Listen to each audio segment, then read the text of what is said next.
Hello, this is James with The World's Last Night. I'm going to start this episode today by correcting something about the last chapter that I overlooked, and that is the fact that the son-in-laws were actually betrothed to the two daughters of Lot. It wasn't that there were additional daughters, virgin daughters in the sense of modern sense of the word virgin, who hadn't had sex before.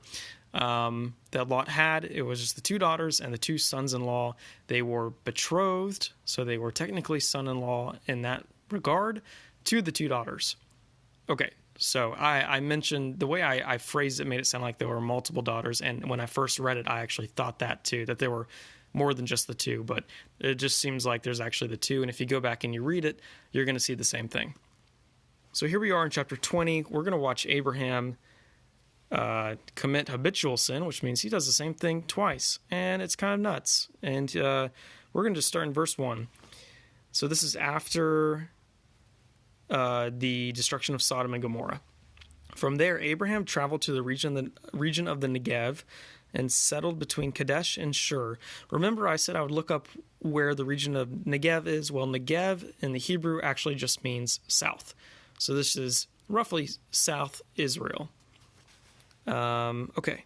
While he lived in Gerar, Abraham said about his wife Sarah, "She is my sister." So Abimelech, king of Gerar, had Sarah brought to him.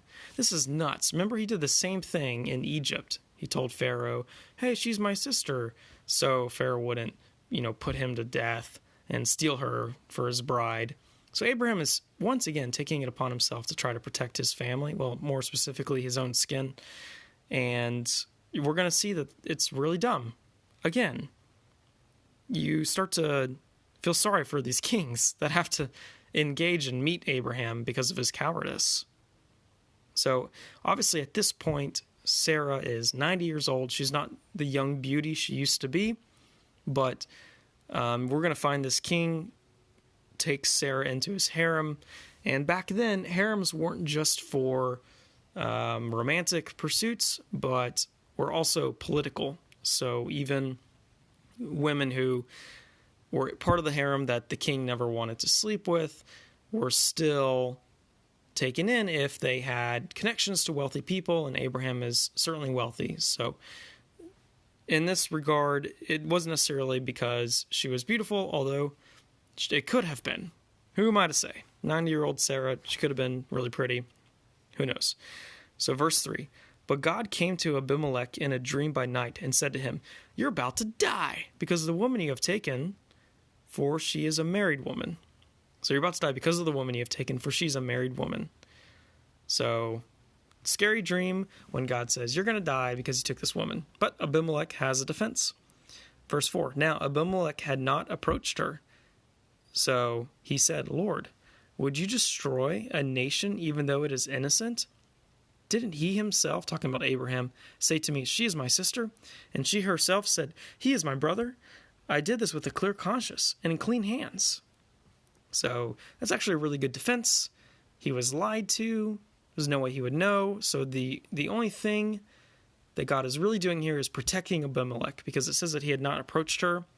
So Abimelech had not had sexual relations with Sarah. And as such, his hands are clean. But God is basically saying, hey, there's this woman who is married. You don't know it. You're going to die if you keep her. I'm just letting you know. So good on God for being kind to this pagan king and letting him know about this. Verse 6. Then God said to him in the dream, "Yes, I know that you did this with a clear conscience. I have also kept you from sinning against me. Therefore I have not let you touch her. Now return the man's wife, for he is a prophet, and he will pray for you, and you will live. But if you do not return her, know that you will certainly die, you and all who are yours."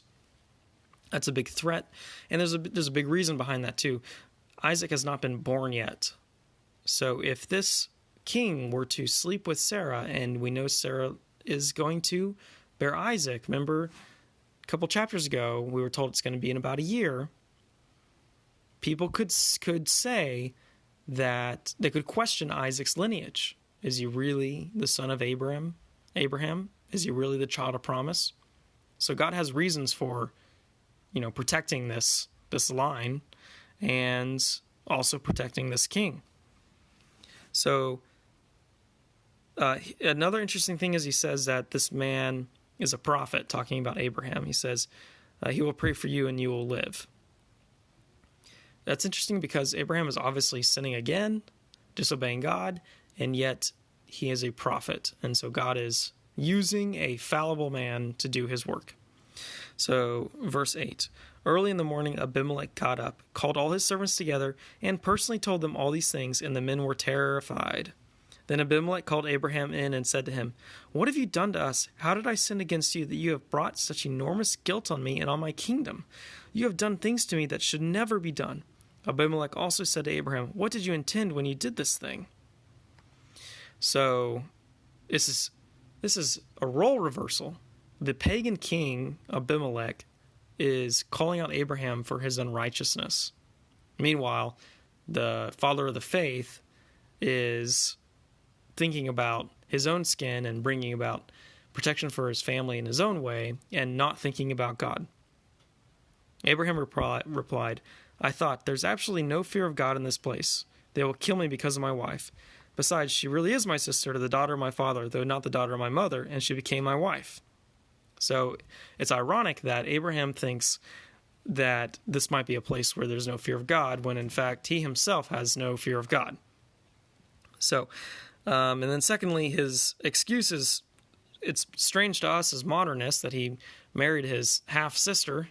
It's not something that we would do, but it's also just a half lie. It's kind of trying to cover it up, saying, she is kind of my sister. Okay, so when God had me wander from my father's house, I said to her, "Show your loyalty to me wherever we go, and say about me, 'He's my brother.'" So he's commanded Sarah to do this, so we can't even really hold Sarah culpable because she's just trying to respect her husband. So once again, Abraham is just being a terrible spiritual leader for his family at this point in his life. Not always. He's done some good stuff too, as we've read about, but on this mark, he gets it wrong. He also says, so when God had me wander from my father's house, and that word wander is used about 50 times in the Bible, and it's always something bad. And so he's blaming God for him having to leave where he used to reside, overlooking Sodom and Gomorrah, when, in fact, it's something that he seems to have chosen to do himself. We don't see anywhere where God commanded him to do this, to move. Okay.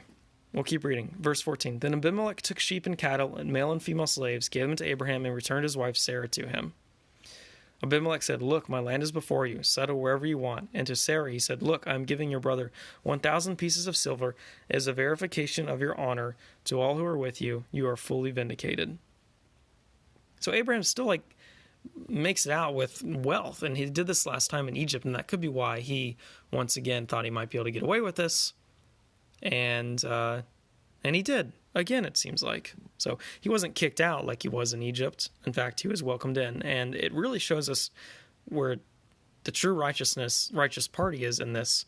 And that is Abimelech, who is, in a sense, like Proverbs says, when you try to forgive someone, who has wronged you, doing so and then blessing them, even though they are somewhat your enemy, it quotes, heaps flaming coals upon their head. So he's adding sort of insult to injury by killing him with kindness. And I think Abraham should be ashamed in this regard. And perhaps he is. So, verse 17, then Abraham prayed to God, and God healed Abimelech, his wife, and his female slaves, so that they could bear children. For the Lord had completely closed all the wombs in Abimelech's household on account of Sarah, Abraham's wife. So, God still uses Abraham as a means to reverse this curse that had come upon Abimelech and his household, where all the women weren't able to have children, and so God allows childbearing once again. And I think that this is sort of different than our modernist views on fertility, where we always put it through the lens of contraception and family planning and all of that, but ultimately the Bible wants us to point back to the fact that God's the one in charge of that. And the timing is his too. And for, any women who are trying to have children and can't, be encouraged and ask God to bless you with children, because he's ultimately in control of it. And time and time again in Scripture, we find that women like Sarah, who are up in years and are unable to bear children, are blessed by God to be able to bear children. We call them miracles, but ultimately, he's the one in control, and he wants to bless us with children. That doesn't mean that all of us are destined to have kids, but it does mean that we can at least call on our Heavenly Father and ask him for that blessing and believe in faith that he might give it to us. So that's it for chapter 20. The next chapter, we're going to hear about the birth of Isaac, which is very long awaited. We're going to run into some interesting stories about Isaac, as far as Abraham being called to sacrifice him, being the child of promise. And we're going to talk about that and contrast it with the book of Hebrews to get a right picture of what's going on when we get to there. So until then, thanks.